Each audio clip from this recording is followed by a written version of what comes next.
So Chris Ozyck is Director of Urban Resources Initiative in Hartford, Connecticut, and he is a graduate of 1989 University of Connecticut with a Bachelor of Science in Architecture.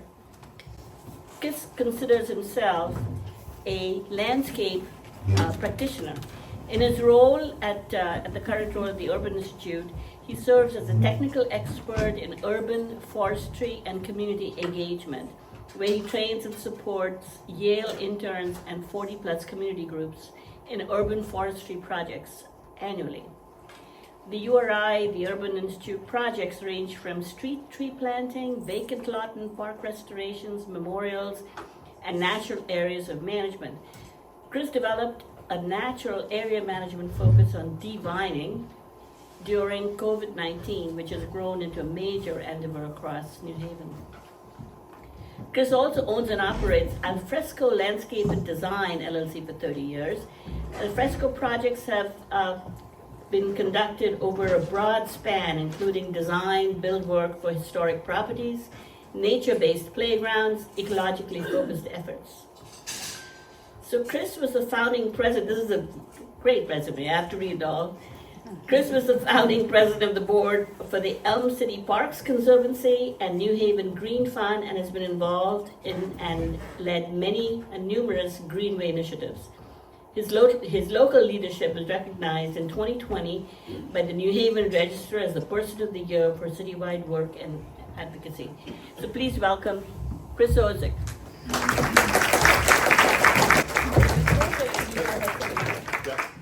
Can everybody hear me? Yeah. All right. I like to talk with my hands.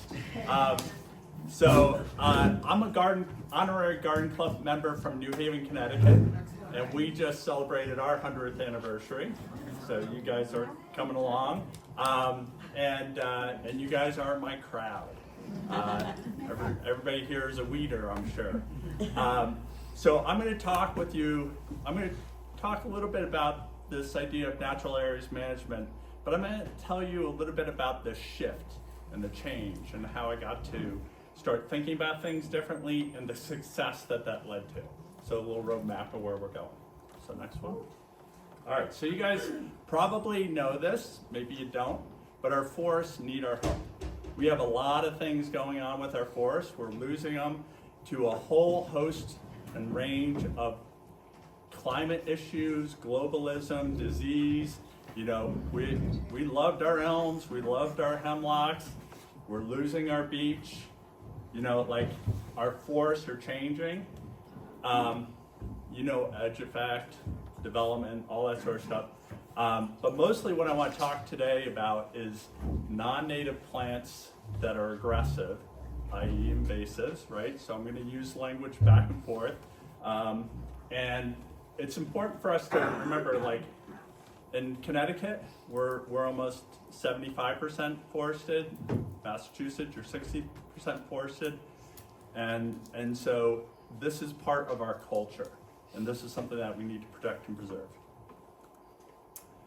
So you probably know all these things, right? And that's fine, I don't need to go through every one of those. And for each person, they have a different way that they relate to the forest and values that they see. So maybe after this talk, you'll start thinking a little bit differently about the forest and how you relate to it. And I will warn you that if you don't see vines now, how many people see vines everywhere they go? All right, good. The rest of you will after this talk. All right? So here's our problem, right? We have vines that are collapsing our forest. And you think, well, if we just leave it alone, won't the trees just grow back? No, they won't, because a vine will grow up and pull it down.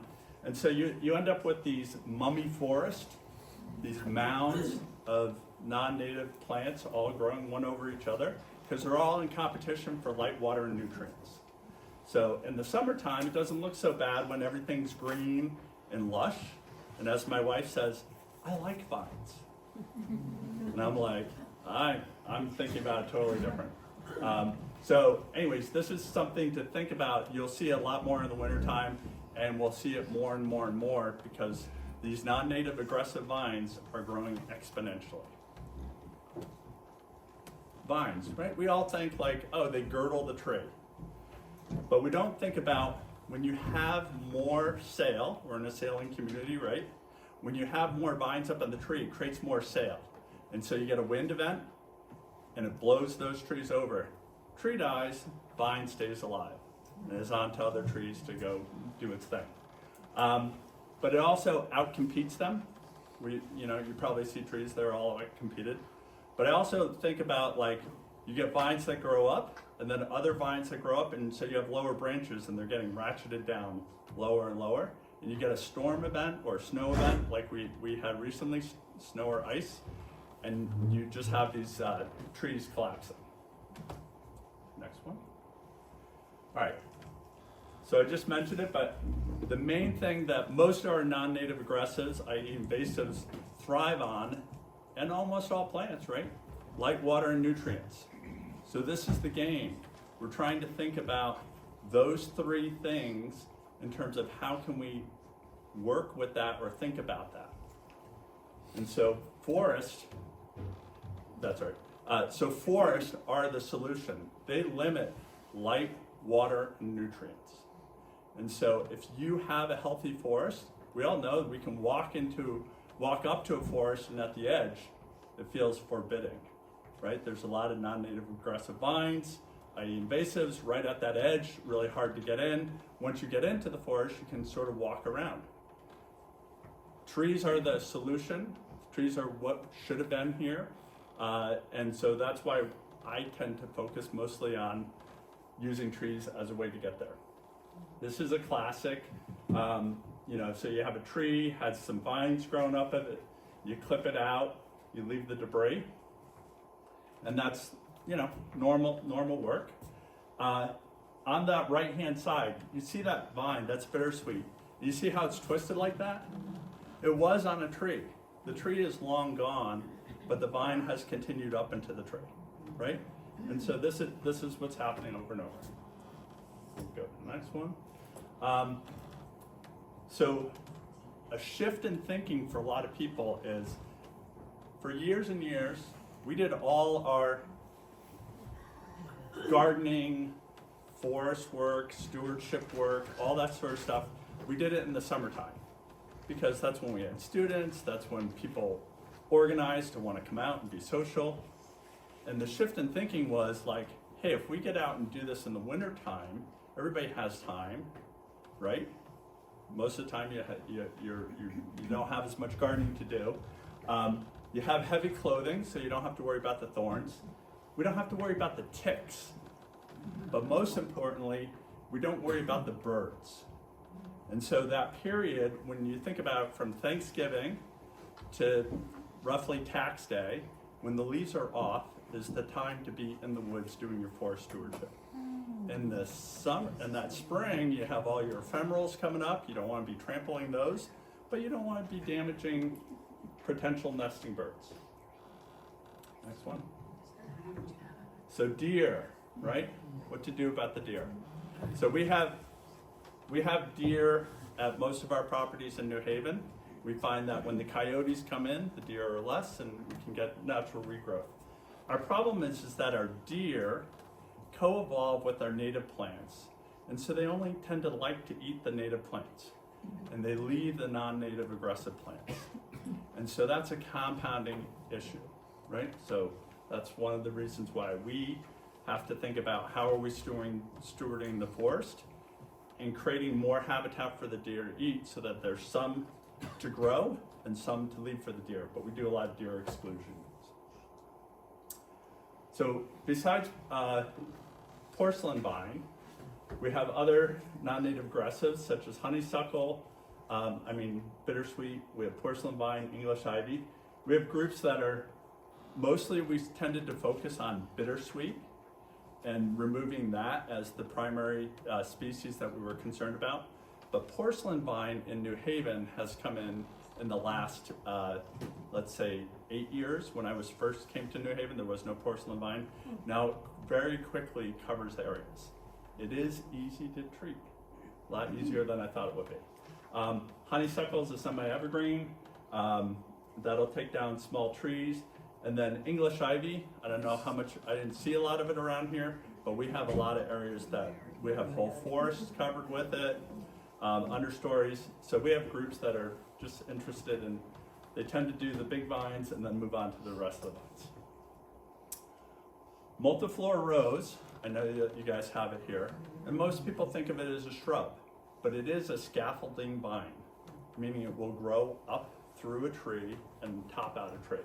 So that picture on the right happens to be a mulberry tree, and that's all the vines that are on it, and you can see where that felco is, that's the multiflora rose stem that has taken over that whole tree.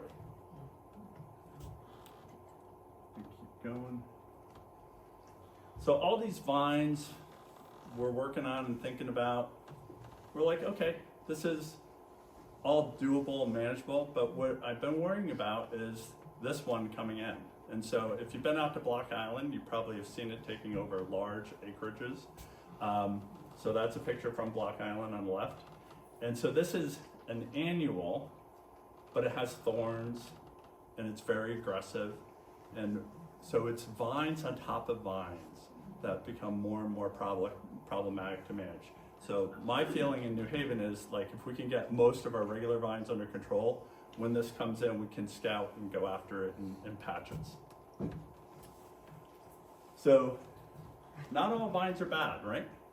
So we love poison ivy and Virginia creeper. What? Look how pretty poison ivy is, right? So beautiful. Great for birds. How many birders in the room, right? Yes, if it's in an area where people are, maybe it's not such a good thing, but we all know what hairy vines are, right? Poison ivy, but Virginia creeper is also another hairy vine that we want to keep. And if you like cardinals, right? So I do a story a lot of times talking with people about the moth that lays its eggs on Virginia creeper has a caterpillar on it, and that's the favorite food of cardinals to feed their babies. And so if you want more cardinals, have more Virginia creeper. Trumpet vine, right? How many people know trumpet vine? They think of it as an aggressive, right? It can be a native aggressive. I visited here 20 years ago. I remember there was a big trumpet vine down the street. I don't know if it's still there. I'm going to go check, but I was impressed by that. But you have native vines. They tend to be hairy. They co-evolved with our native plants, and they all play nice. They tend to have hairs. They stick to the trees. They don't girdle them. They don't outcompete them. So anything with a hairy vine, we tend to leave. So we'll keep going on. And then you're like, Chris, what do you do about greenbrier and grapes, right? And this was something that we struggled with early on, thinking about. We were like, oh, we're going to tag all our natives and we're going to keep them. But if you spend any time in the forest, you will see that both of these can be contributors to why we lose our forest. Because they are meant to be niche species occupying a space within the landscape where there's just a little bit of light. But because we have so much fragmentation in our forest, we have a lot more light, a lot more edge, and so we have a lot more of these species starting to dominate. You guys know Doug Talamay? Yes. Right? Love him. He's one of the people that's inspired me. And so I asked him when he did a talk about grapevine, and he said exactly that. It's a niche species and we should be managing it. So we leave it on non-native trees, on dead trees, and anything that is it's playing nice with in terms of grapes, right? So think like oaks and grapes tend to go well together. Greenbrier, we're in the land of greenbrier or catbrier, or whatever you want to call it, right? And this is one where I remember as a child, we were talking about that sense of wonder as a child, right? I remember as a child, I walked around all the time barefoot everywhere. And the first time I came across greenbrier in the forest was in Rocky Neck State Park. And I still remember trying to get across that mass in bare feet. So we see that greenbrier is taking down all the new trees. And you're like, where's the new forest going to come up if greenbrier is just going up and pulling them all down one after the next? And so the idea is that it's a good native. It has habitat value, right, for the seeds, for the new growth. It supports pollinators. And I know some people are like, no, it doesn't. Yes, it does. So it has a value and it has a place. But the place is treating it as a ground cover and not allowing it to get into trees. So again, we do the tree focus thing, and you just take the greenbrier off the tree, clip it off, and you try and get your trees to grow up and your greenbrier to cover the ground. When it covers the ground, it's protecting the soils from erosion, providing habitat, and it's outcompeting other non-native aggressive plants that could come into that space. So it's sort of like a Zen-like approach that you got to be like, okay, here's my enemy. I'm gonna like not try to kill you. I'm just gonna get you to move into a different space or occupy a different role in the landscape. So my journey to divining, and I spent a lot of time pulling vines. 50 years of weeding, right? That's what I like to say so far. And I'm probably gonna do maybe another 20 years of weeding. And in that time, you do stuff because somebody showed you or told you how to do things. And so I was trained like, hey, how do you deal with vines? You pull them out and you follow the roots and you try to get out every little rootlet. And we're spending so much time doing that, but we're also messing with soil structure and opening up the forest floor.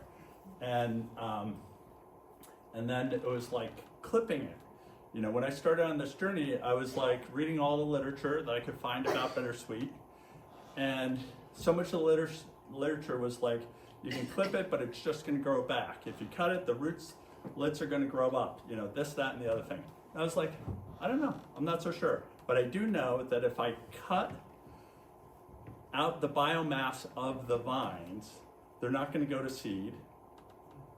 And then I can start to think about how I manage that down below, but at least I'm saving as much big trees as possible, carbon. So during COVID, I happen to be somebody that's gotten 2 kidney transplants and was somebody, those were the people that were dying during COVID. And I was very much aware of that. And so I was, you know, you go through these sort of contemplative things, you say, if I only had so much time on this planet, what would I spend my time doing? How could I quantify that, right? And so I came to this realization that saving big carbon trees was something that I could quantify every day, go out into the woods, and I could secure, let's say it's an oak tree or maple, poplar, whatever it is, and it has vines on it. And I know that that tree is coming down in 5 to 10 years because of the vines. If I could secure that, I'm securing that carbon, but also all those associated values that go along with it, right? So water quality, habitat, beauty, whatever that was. And by doing that work, I was also making that place look a little better, a little safer. And so I was getting my carbon up, right? And I even went through this idea of like, how much carbon does an average person use? If you guys are thinking about climate change, right? A couple people probably in this room. Climate change is about carbon. And so the young generation is really interested in this idea. But I was like, hey, how much carbon does an average person use in a day? So I used that as my thing. And then I said, how much does a tree secure in a year? And how much do I need to do to become carbon neutral? Just as a thought experiment. And so I came up with this, you know, calculation. It was like securing a 20-inch tree secures the amount of carbon in 1 year that a person does in 1 day. Oh, wow. So I could go into the forest and clip, clip, clip. So on the carbon value was one way, a metric of measuring, but then habitat, beauty, all the different things, I was like, yeah, this is gonna be my jam. I'm gonna remove vines. But I didn't really know, so I was like, oh, I could do that, but can I get a lot of other people to do the same thing? And I'm like, if I'm gonna get other people to do it, I gotta come up with rules of how you bring in people that don't know about forest management into the woods. Oh, I need a tricky or a cute little jingle or idea that gets people into this concept. So the idea was divining. You can go to the next slide. So I'm driving down the highway, and I said to my wife, I said, what do you think of the idea of divining? And of course, she shook her head. But I love play on words, alliteration, all that sort of stuff. And so divining is literally taking vines off of trees, we get that. But it also has layers of other meaning. And they all ring true to me, right? Like having the hand of God go in and do work, be a steward, make a place look divine. Everybody says, oh, those dowsing rods, divining rods, that's what it must be. Yeah. Right? So those divining rods are really a little bit of showmanship with a little bit of knowledge, and going in and, they take a witch hazel stick, and if you twist it this way, it goes up, and if you twist it this way, it goes down, right? But there's some science there and stuff like that. But so I was like, oh, this all kind of works. And so you can see there's this lady getting her bittersweet on. There you can see bittersweet in sort of a cross shape. It's sort of like that for this metaphor. So go on. So we got our volunteers. Look how young they are, right? But they're not all young. We have groups of 80-year-olds. And you'll see, oh, there's a couple older people in there. This is one of our more active groups. And you can see that's one of their target areas back there. We'll go to the next one. So what I realized is that you just can't throw people into the woods and say, go clip vines. You have to go in and understand what you're doing. So we do a lot of pink tagging. And so I tend to go in and tag anything native that I think they might clip by accident. Any emerging trees, stuff like that. Pink is great because in the industry, tree industry, pink means prune or care for. Orange means remove. Pink is also for wetland markings, right? So that kind of works, and pink is pretty. So we're like, all right, we're gonna put all these pink ribbons up, and so people can go into the woods, and with a few simple rules, we clip high, clip low, stomp, create the window. We're not pulling brush. We're not pulling on vines. Why don't we pull on vines? Anybody have an idea? Damage the tree. You break the tree, or you break yourself pulling something down onto you. So we want to leave all those vines up in the trees because now they're dead. They're stored carbon. They're going to decay. Insects will be on there. They'll feed the birds. And when they do come down, it's a leaf litter that the trees will be able to take up. So we did. So we had groups that we started to catalyze. But during COVID, everybody wanted to go outside, right? How I got here was I wanted to go outside, and the only place I could go outside was to other nature areas. And during my busy life, I always tended to go to the same places, do the same thing, because I'm earning a living doing my thing. During COVID, I got to go visit all the other land trusts and parks and see what people were doing in the forest. And I realized, this was like my big aha, was that everybody was working on patch. They were working on little sections of their special place, the entrance, the trails. Meanwhile, the whole forest is getting lost from the vines. And so you have to develop that hierarchy of needs of like, what do you need to do first? Save your canopy. Canopy is king. Get those vines off. And then you can go to the next level of working on your understory and shrubs. And that's what most of our groups have evolved into because they've gotten rid of all their big vines. So we give them loppers, clippers, and saws. Lots of hand tools. Train them up. Make sure that they're sharp. Make sure that they know how to use them. and they just go out and they clip vines. Keep going. So this is the simple guidelines that we do. We can clip anything with thorns. That just opens up a whole new realm, right? Like anything with thorns, clip it. There are a couple native things that have thorns. One of them is greenbrier. It'll grow back and it's on the ground. Blackberry, it'll grow back if there's sun. But a lot of our aggressive non-natives happen to have thorns. So that's a good one, a lot of spurs. And leave those hairy vines. Those are the good natives. So we talk about poison ivy, we do some showing them. Don't pull on them. And try different tools and techniques. The other thing that we do is we try to tell everybody that this is a social activity. We want you to divine them with other people. We want you to talk with other people.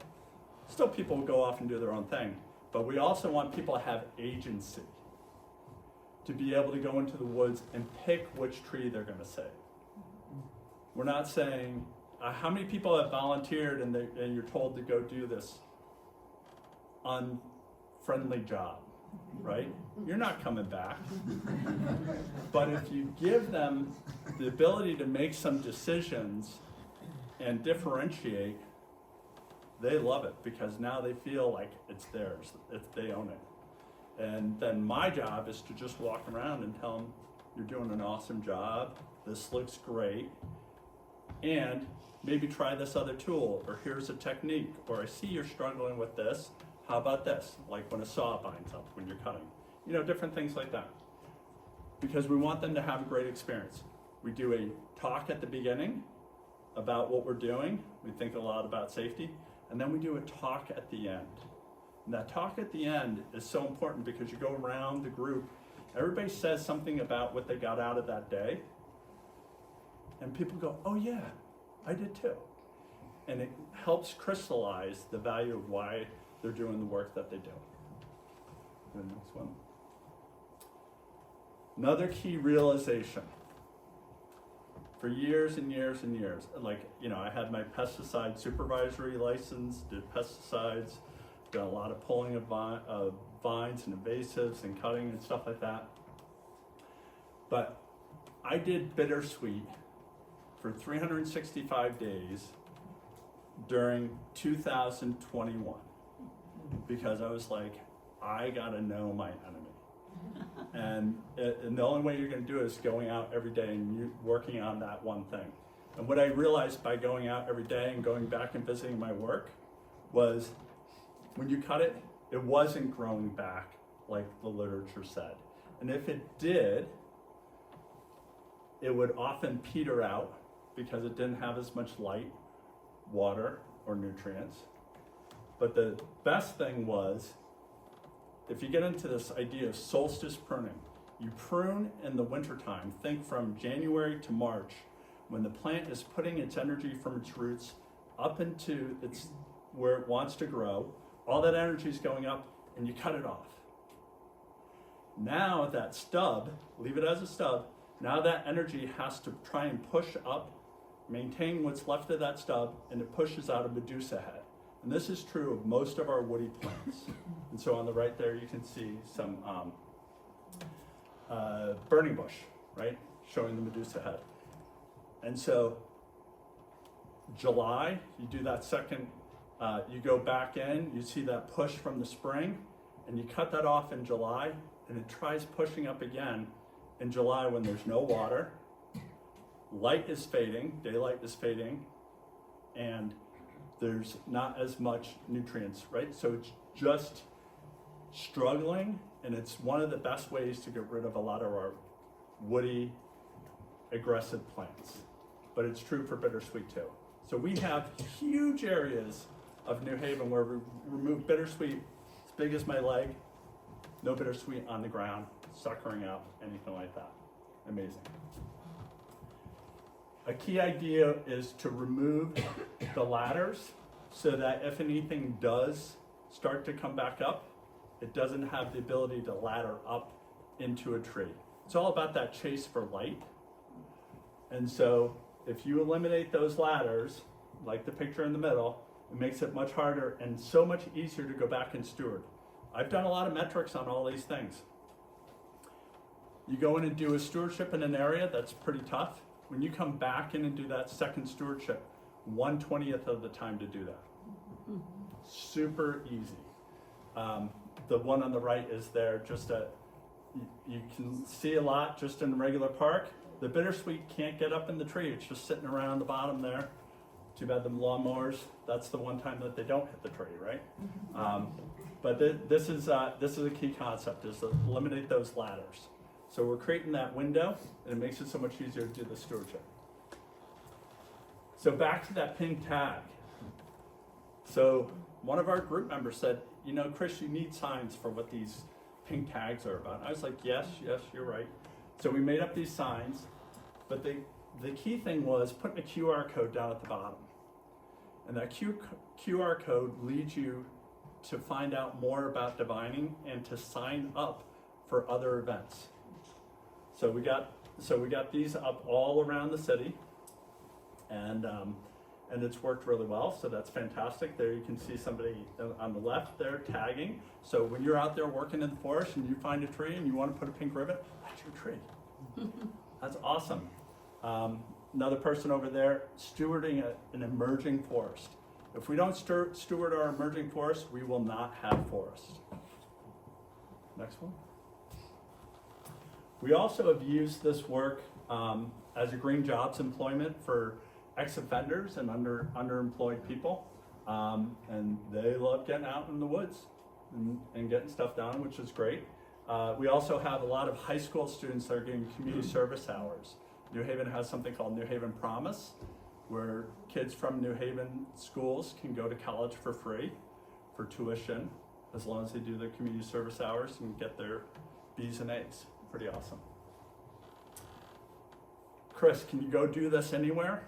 No. I do a lot on the down low, right? Without permission. Because I think we should be clipping vines like we pick up garbage. Nobody's going to complain about you picking up garbage. Should they complain about you saving native plants and clipping vines? Now that's just me. I'm going to take responsibility for my action, but I cannot tell a group or bring a group to somebody else's property and have them do it unless I have permission. I have permission to do it everywhere in New Haven. That's great. But there's certain areas like over here on the right, that's an eagle's nest. And so we got permission to go in there on my birthday 2 years ago. That was my birthday present to myself. Bringing my favorite diviners with me, and we went and stewarded the eagle's nest. That's pretty awesome. Key concept, protect the edge. That's where the light, water, and nutrients are. You will find that if you steward that edge, the natives will come in, they'll be as successful. See it over and over again. But you can also think about supplemental plantings. And if you can think about evergreens, we don't have enough evergreens in our life. They provide vitality, sense of season, year-round seasonalness, but it's habitat, it's foraging. Where do the birds forage in the winter when there's all the snow, like this past winter? They got to have places like that underneath their evergreens. But remember, it's all about water, light, and nutrients.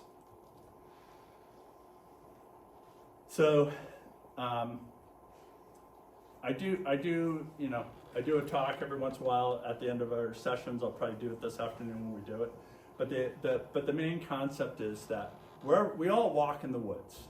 We all tend to walk in those same woods, and we probably all see the woods are changing. And we all have the opportunity to be part of that story of how the woods change for the better. And we all can walk around with a little clipper in our pocket, and we go out and do a little editing, right? Forest editing. But we walk with other people. And you pull this out and you start doing something, and you start talking to them. And they're like, oh, I never thought about that. I never saw that, whatever. And then they start seeing vines everywhere. But you're going to feel like, hey, yeah, I need to get that. Next slide. So we have, so it's nice to use all these hand tools, and I know you're saying, Chris, it is so hard to get out there with the clippers. My arms get tired. I know, I know. So we have electric tools that we use. I use them both professionally and with volunteers. The Sawzall is a great little tool for doing big stuff. A hedge trimmer on a stick is awesome because it gets through all that thorny stuff. You can go up and down in small trees and limb them up. But you're not going to, if you have tools where you can cut off a finger or cut yourself, not great, especially if you're gonna have volunteers use it. But if they're on a stick, much, much better. With that, I want to show you. You're going to come up and help me do this little demo here. You're going to stand right up here. And I'm going to put this backpack on you. Whoops. There you go. All right. We don't have to. We'll just get it up on your shoulders. Okay. There you go. All right, and then we'll turn this on. All right, and then you're just going to pull that trigger. Can you hold that? Hold it up there. Here, hold it. So this is an ergonomic tool. So you can reach high, reach high. Oh my God. Wow. Reach low. You're like, oh, that's just a stick, right? All right, now that you got your practice, privet. You all know how, oh yeah, what's it called, right? So this is just called a power pruner. This is made by Felco, but you can buy them at Lowe's and Home Depot and stuff like that. They have a lot of the hand ones, but when you put it on a stick, and you can buy them on a stick with a battery pack on the back, this one just is fancier, right? These are expensive. These are like $2,000, but you can buy power pruners for $400 or $500, sometimes even less, on a stick with a battery, rechargeable batteries. All our groups are getting them. People love this idea.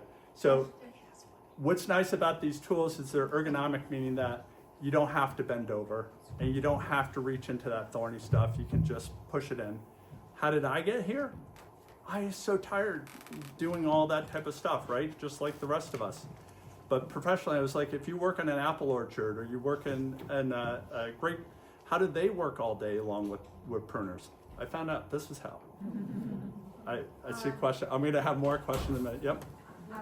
Perfect. What I was going to go after the thing you're holding in your hand.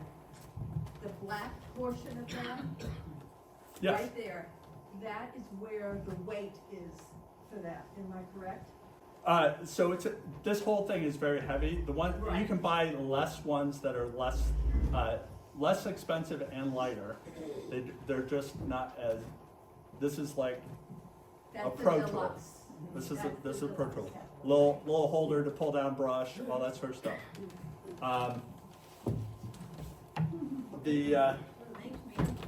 Thank you. But the idea is we all need to be part of that solution of where the forest is going. So whether you're out there actually doing the work, funding the people that are doing the work, talking to people about the issues that are happening with our forest, all of us have a role to play in that. We all do gardening, right? Right? Like you start with perennials, then you get into shrubs, you might do a little vegetables, then you're like, oh yeah, trees. Those are great. I want to plant some trees that'll last and live a long time. I planted thousands of trees, street trees, bald and burlap, all that sort of stuff. Thousands. I get more joy out of saving or stewarding trees in the forest that I don't have to water, that grew there naturally, that are providing far more benefits than all those trees that I planted for people in their yards or even street trees. So it's just like an evolution and a little bit more sophistication. So we'll go to the last slide. This is a handout that I do for all the talks. We're going to do a little exercise this afternoon. I think anybody that wants to come is open to come, right? We can probably get about an extra 15 or so people beyond the Yeah. that we have some get extra fun and ranches. I know most of you won't do it, that's okay. But if a few of you want to come, and you don't even have to work, you can just observe and watch, and because that's all part of it, right? So that's great. Last slide. So that's me out in snowshoes, doing my forest divining. That's what I call the crab method. You have a saw and a clipper, and you can with the saw pull it to you, but with a hand saw and a clipper, you can do anything out in the forest. It's pretty amazing. That's how to get in touch with me if you have any questions or ideas. I am on Instagram. I know this crowd may not be in that world, but so I have Forest Divining Instagram. You can see all the groups I post. I have people talk about what they're doing. It's kind of a fun little thing that brings me a lot of joy. So thank you for listening, and I'll do some questions. We'll start with the person that helped me out here. How long do the batteries last? Yeah, so that battery is 4 hours, and it has a computer in there that's hooked up to my phone, and I can see how many clips I did in a day or in an hour. I'm averaging about 800 clips an hour for power pruner tools. Because when you're a professional, you're like, you can differentiate very quickly. You're just like going right through. And you're breaking it down as a small brush. It's sitting on the ground. And when you step on it, you're stepping on sticks and a matting rather than compacting the soil. And I love that concept too. Yeah, I'm wondering if you ever get invited to talk to towns, Department of Works, like I'm thinking of Cape Ann, Rockport and Gloucester. The whole interior of our fist sticking out is Dogtown.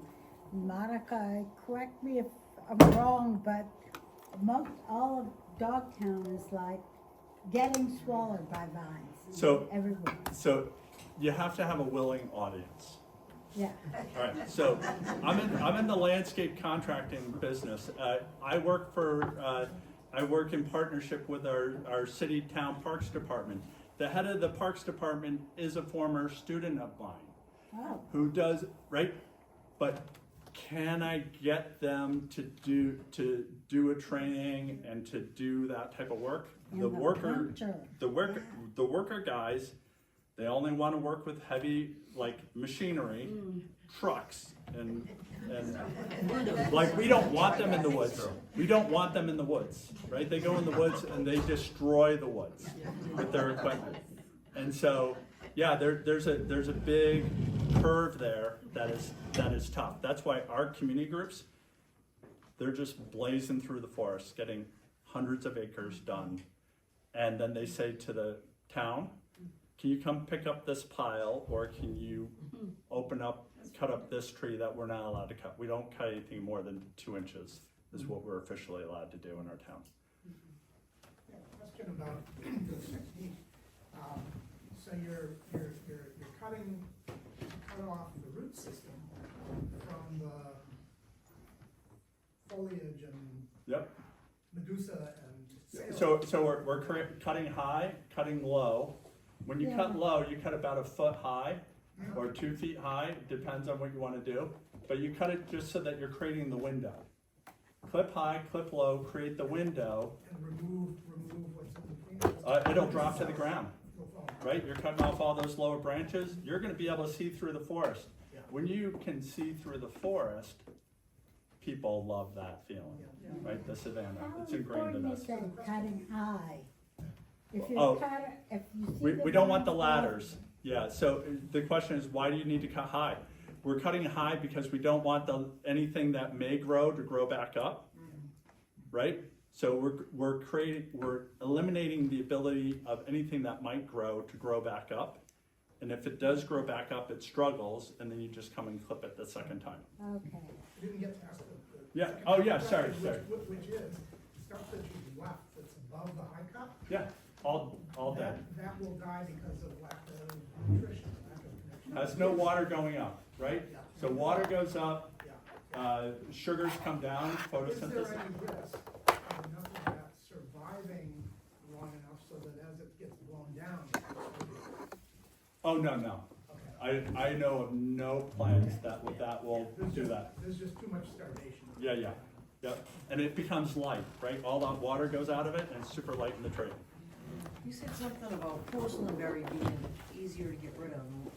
Yeah. Elaborate on that a little bit? Yeah. So I thought, right? So porcelain vine is 20 feet of growth on 20 feet on growth on 20 feet of growth, and it stays relatively thin and it covers very quickly. Go back to where those roots are and cut them, and then cut them again. Very good control.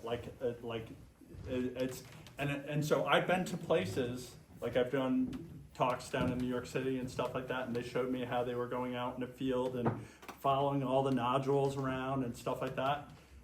And I was like, God, that's so much energy. Meanwhile, their whole forest is entombed in invasives. And I was like, but I'm out doing this around the forest edge. Porcelain vine is, you used to be able to walk through Phragmites or walk through knotweed and just be able to push it aside. Now, porcelain vine is dancing along the top. It clotheslines you when you try to walk through it. You cut it up, that's fine. But find so what I do is I take down all the knotweed and the frags with the porcelain vine, go back to where it's coming out, leave it up, cut it a second time, very effective. Because you're trying to starve the roots. You're trying to get it to push as much energy out of there. Does it stop growing after that, after the second time you cut it? Generally, so remember, it's that before flush, because it's putting all that energy up into that long vine. And it has only so many roots down there. You cut that first, pushes out again, cut it a second time, fairly, almost, it's the seed load that you have to worry about. But you gotta stop that cycle of being able to drop those seeds again. That's a lot of seeds, I know, too. yep. I was intrigued by a phrase you used in the beginning, deer extraction. Exclusion. Exclusion? Yeah, keeping the deer out. What does that mean? How does one, where do you put them? Yeah. Where do you put the deer or where do you put the exclusions? Well, like how do you exclude them? And Right, so if deer they're fence. already there, where are they? Yeah, gonna go? so we deer fence around either individual trees, and again, something that I love. I'm involved with a couple different research studies that showed me, we learned, and we're continuing. So we're doing a study around assisted oak migration up and down the East Coast and beech leaf disease.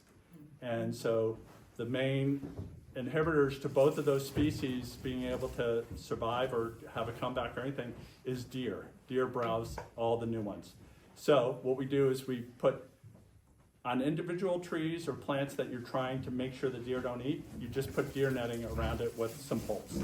Simple, very simple thing, or a cage. But if you want to regenerate a section of forest, we all can walk through the forest and see where the gap is in the forest, where that light is coming in, and you will almost always see that that's where all your non-native aggressive plants are.